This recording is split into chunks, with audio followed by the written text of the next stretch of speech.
நாளை மறுமையில் அல்லாஹ் நம்மிடத்திலிருந்து முகத்தை திருப்பிக் கொண்டான் என்று சொன்னால் நம்முடைய நிலைமை என்ன? நம்முடைய குடும்பத்தில் யாராவது சிரமப்பட்டு கொண்டிருந்தார்கள் என்று சொன்னால், ஒருவேளை அவர்கள் கண்ணீர் விட்டு அல்லாஹ்விடத்தில் கையேந்தி விட்டார்கள் என்று சொன்னால், அல்லாஹ் நமக்கு வழங்கி இருக்கக்கூடிய பொருளாதாரத்தை குறித்தும் நம்முடைய ஆரோக்கியத்தை குறித்தும் நமக்கு வழங்கிய நேரத்தை குறித்தும் நாளை மறுமையில் நிச்சயமாக அல்லாஹ் நம்ம இடத்தில் விசாரிப்பான். இரண்டு விஷயங்களை மட்டும் உங்களிடத்தில் நான் நினைவு ஒரு கடமைப்பட்டிருக்கிறேன். ஒரு கணம் நாம் யாருக்காவது அநீதி இழைத்து விட்டோம் என்று சொன்னால், நாம் உஹது மலை அளவு நன்மை சம்பாதித்தாலும் சரி, நாளை மறுமையில் நாம் அநீதி இழைத்து விட்டோம். இதன் காரணமாக அல்லாஹ் தன் முகத்தை நம்மை விட்டும் திருப்பிக் கொண்டான் என்று சொன்னால், நம்மை போன்ற ஒரு நஷ்டவாளி யாரும் இருக்க முடியாது. அல்லாஹு அக்பர்.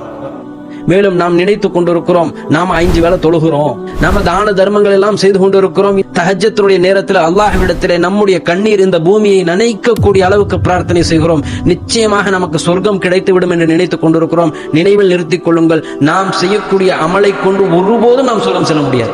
இது யார் வரைக்கும் தகும் தெரியுமா? நபிகள் நாயகத்துக்கும் தகும். நபிகள் நாயகமே இது குறித்து அஞ்சினாங்க. என்னுடைய அமலை கொண்டு நான் சொர்க்கம் செல்ல முடியாதுப்பா, அல்லாஹ்வுடைய கருணையை கொண்டுதான் நான் சொர்க்கம் செல்ல முடியும். அல்லாஹ்வுடைய கருணை எப்படி கிடைக்கும்? அதையும் அல்லாஹ்வே சொல்கிறான், மனிதன் மீது கருணை காட்டாதவன் படைத்தவனால் கருணை காட்டப்பட மாட்டான். அல்லாஹ்வுடைய கருணை இல்லாம சொர்க்கம் போயிட முடியுமா? ஒரு பெண் நாய்க்கு நீர் புகட்டியதன் காரணமாக சொர்க்கம் சென்றிருக்கிறாங்க.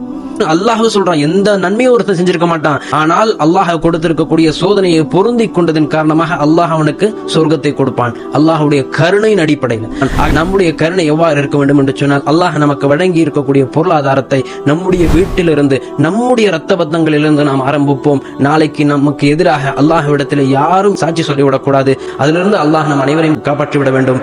மேலும் நான் ஒன்றை சொல்கிறேன், அல்லாஹுக்கு இந்த தர்மத்திற்கும் எந்த சம்மந்தமும் கிடையாது. நாம் ஒருவருக்கு தர்மம் செய்வதால் அல்லாஹுக்கு எந்த பயனும் கிடையாது. தர்மம் செய்யலனாலும் அல்லாஹுக்கு எந்த பயனும் கிடையாது. இருந்தாலும் தன்னை இதுல அல்லாஹ் புகுத்திக்கிறான். எப்படி தெரியுங்களா? இந்த மனிதனிடத்துல வெறுமா சொன்னா செய்ய மாட்டான், பயம் காட்டணும். தர்மம் செய்யலனா என்னுடைய கோப பார்வை உன் மீது விழுங்குறாங்க. நபிகள் நாயகம் ஸல்லல்லாஹு அலைஹி வஸல்லம் சொல்றாங்க, தர்மம் செய்வதிலிருந்து அல்லாஹ்வுடைய கோப பார்வையிலிருந்து உங்களை நீங்கள் பாதுகாத்துக் கொள்ளுங்கிறாங்க. நாம் நம்முடைய பொருளாதாரத்தை சிரமப்படுபவர்களுக்கும் கஷ்டப்படுபவர்களுக்கும் தர்மம் செய்து அல்லாஹ்விடத்திலே நாளை மறுமையில் ஈடேற்றம் பெற்றவர்களாக, அல்லாஹ்வுடைய கருணை பார்வையை பெற்றவர்களாக அல்லாஹ் வல்ல ரஹ்மான் உங்களையும் என்னையும் ஆக்கி அருள் புரிய வேண்டும். அஸ்ஸலாமு அலைக்கும் வரஹ்மத்துல்லாஹி வபரகாத்துஹு.